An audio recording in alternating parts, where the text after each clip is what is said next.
and welcome back to another episode of Size Eyes, the life of a long-term multitasker. So this one comes on the heels of just listening to the audiobook of Thinking in Bets. I'm not sure if you guys have seen some of my journal entries, which are the blogs, or I might have mentioned it in my vlogs as well. But I've been reading this book for the last month or so on Audible called Thinking in Bets by Annie Duke. So just finished it yesterday, and it was a good read. I gave it 4 stars officially on the app, and it was one of the reviews that I remember reading before I decided to buy it was about, it said that this could have been just a blog post, just a very long blog post, but I was like, okay, we'll see how it goes. But I did like how her career path went.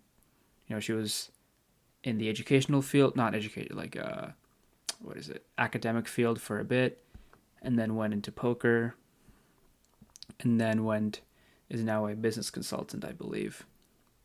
And so she's had a good amount of experience in various areas to draw experiences from. And obviously she's, a multimillionaire playing poker in that career and was very successful in it. So whatever she has to say in terms of making decisions, because poker is all about making decisions, as is life, one could say. And so I wanted to hear what she had to say, and added benefit of that the audiobook was narrated by her as well. So I was like, yeah, sure. Let me hear it from the original source. So there's a lot of topics in there. It was a good book. It was more of a psychology book, honestly, but that was good. In terms of realizing, it made me question even more my assumptions and biases that I may have right now, and I want to dig deeper into those at some point internally. But I think focus of this podcast is going to be one of the sections within one of the chapters when she talked about the differences between poker and chess. Since I have experience playing both of those, one more successful than the other, but there was a lot of stuff that she talked about, obviously, but in terms of this dynamic between these two games that you see a lot in the media, or just in general when they say someone did a really good job, or saw X moves ahead, this person played 3D chess, or did we're looking into the future 4 moves ahead or whatever, and that's usually in reference to chess. And growing up and playing that starting from an early age of like 4 or 5, my dad mainly would tell me, hey, obviously, we'd go to tournaments, and then, he'd encourage me, ended up, winning a few tournaments, doing, placing top 3, top 5 in others. And so I realized the importance of chess and how it could apply to different areas. I used that as a example of my quote unquote vision, which is kind of funny now, of seeing things before they develop, able to recognize patterns as they emerge, and to be ahead of the curve. Right. And so it was all good in that aspect. Played blindfold chess sometimes as well. Not to completion of a game, but 15 to 20 moves sometimes. This was all when I was younger, like middle schoolish. So Haven't played a blindfold game in forever. But what Annie Duke talks about in the book is how poker or how chess is very computational. It's more of a science than an art. It's not necessarily about decision making, because one outcome is necessarily better than others. There is a best move that can happen. Obviously, there are like many good ideal moves, and there's a spectrum of good moves, great moves, etc., and blunders. But there is a hierarchy to that. There is a level. There's levels to this, and it's very computational. That's why, as technology has increased and gotten better, that's why Deep Blue beat Garry Kasparov in whatever year. Was it 99? And as technology has gotten better, like computers are gonna be better than humans because they just see every possibility, sometimes ones that humans can't see. But and so then you see that a lot of the best players are the ones who study the theory the most, who have experience in all types of positions, who can draw from their experiences. But people who study the most types of variations, the openings, the middle games, the end games, those are the players that have the most success. And that's why when you go to the Grandmaster or the Masters level even and up, Master, International Master, Grandmaster,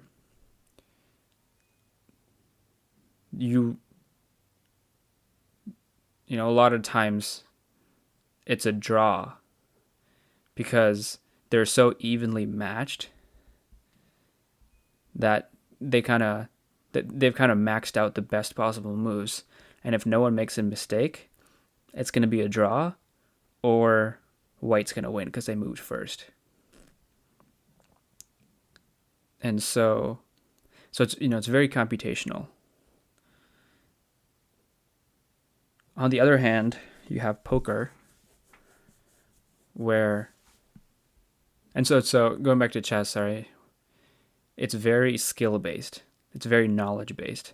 If you bucket things into skill and luck, chess is essentially all skill. The better player will most likely win, all the time. Leaving a little bit of room for luck, of a mistake or whatnot. But if everyone plays perfectly, or if people play up to their level, the better player will win. But in poker, that's not the case, because there's obviously luck involved. If a superior player in poker goes up against a novice player, the superior player will not necessarily win, even if they make all the right decisions. And so with poker, there's a lot of different variables at play within skill and within luck. And so having that distinction, recognizing all those different variables of it's almost like game theory at the poker table, where you're making real decisions that have, if you're playing low stakes, some financial impact. If you're playing high stakes or big tournaments like the World Series of Poker, then they have enormous financial impact in seconds, in minutes. And so professional poker players have to make those quick decisions on the fly with different frames of mind, frameworks that they've built up over the years through studying and practicing the theory and drawing upon all the experiences that they've had, just like chess players. But sometimes no matter how much experience you've had and can draw from, there's no, sometimes luck just wins out. And the player who didn't play it well, but just got lucky at the end, maybe they pulled a river, or, a runner and got the turn in the river for the draw. Maybe they hit the draw and then they knocked out the best player at the table at the tournament. Maybe it was Phil Ivey that got knocked out, right? That's why you don't see Phil Ivey, Phil Hellmuth, like Daniel Negreanu. You don't see those people. They're always doing well, but that's why you don't see them always like winning every tournament. That's why you see random people winning the main event, because there's a certain amount of skill in there. So no one's denying the skill in poker, or the luck in poker. But relating poker, so then the reason she brought this up is because what is more relative, or not, what is more similar to life? Is it chess or poker? And she argues that it's poker. And I, after listening to it and thinking about it, I'd agree. Because in life, you're not going to have all the information at hand when you're making a decision. You're not going to have the, in poker, even when you make all the right decisions, you can still lose. And when you make all the wrong decisions, you can still win. But when we correlate that decision making and the result of what happened to future decisions that we make, and then we expect the same result in poker or in life, that's when we can be like, what just happened? What just happened? And so I think that, that's just something we just need to be aware of. Like, I can make the right call, I can make the right bet, I can make the right fold, I can go all in at the right time, but then once that river hits that ace, I can be knocked out of the tournament, could lose tens of thousands of dollars, hundreds of thousands of dollars, millions of dollars. And so really separating the decision from the outcome. In the poker, it's called resulting, where you don't equate the actual result to the quality of decisions that were made. So treat the decision process that you made as well as the outcome independent of each other. And so inputs versus outputs. If you had all the right inputs, if you had quality decision making, you got to live with the result.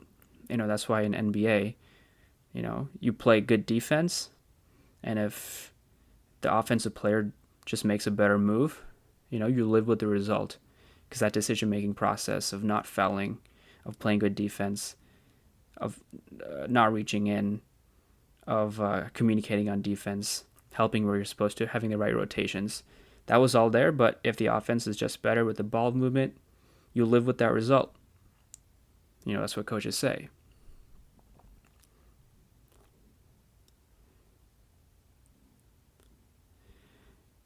And so, so the other aspect is like,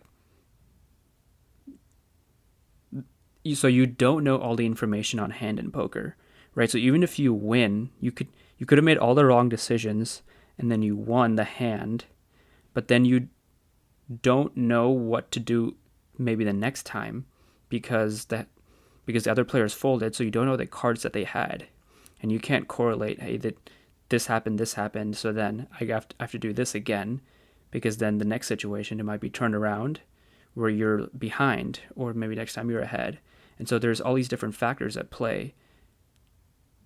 The size of the bet that could happen, the how many players, what position you're in. There's so many different factors that always are changing, just like life, where I shouldn't, so, when equating that to life, I shouldn't be thinking about, so when I was switching jobs to laundry from Capgemini, an example of resulting would be that I made the right decision because I got, the job, and things have worked out, pretty well so far. I think that would be resulting. Like, did I make the best decision at the time? That's all we can keep our focus on and have the scope of. Like, did I make the best decision at the time? It was a decrease in pay, yes. But it was something that I wanted to do, had more passion for in terms of the field. It was a new industry, different coworkers, going from a corporation to a startup.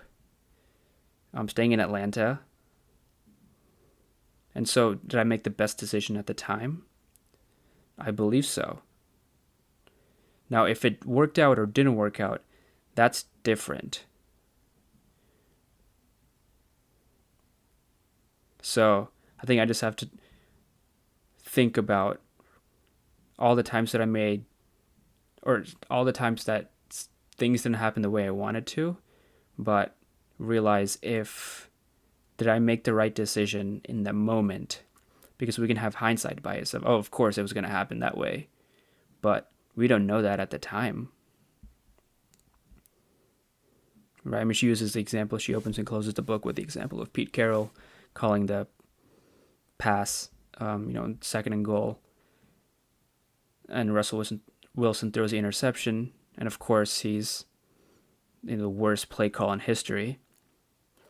But if you look at it, it was arguably the smarter decision to throw it with 1 or 2% chance of actual interception that ended up happening. And of course, that's the decision tree that played out in reality. And so of course it was inevitable to happen. But I guess that's digressing from the poker versus chess point, but it's all related. And so I'm trying to do a better job of keeping the focus on the decision-making process.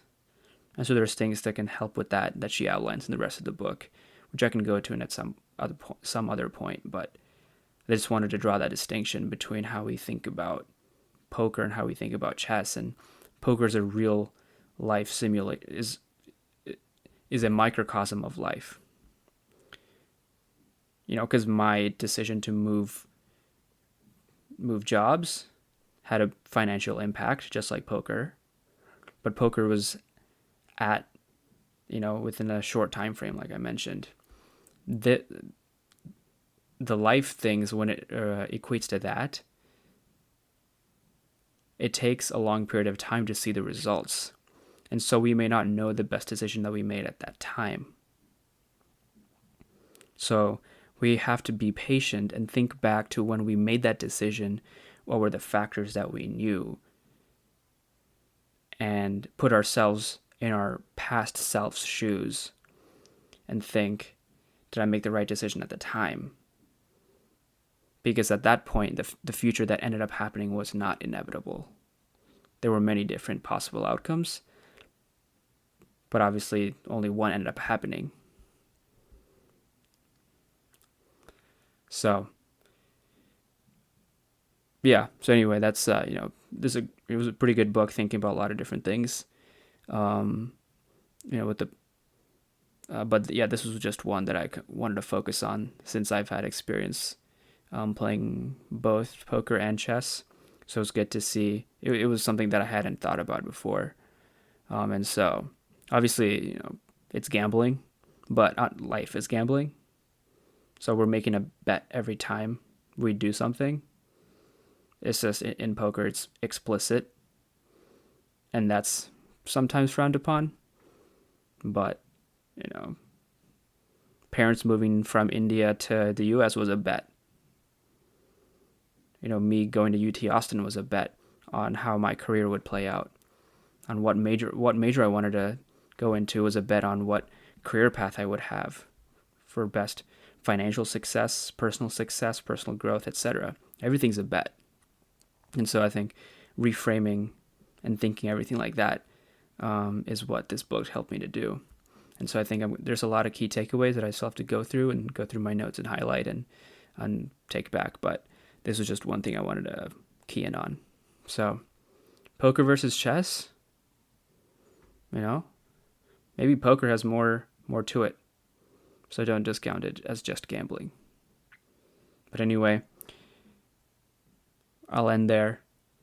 Thank you for listening to another episode of Size Eyes, the life of a long-term multitasker.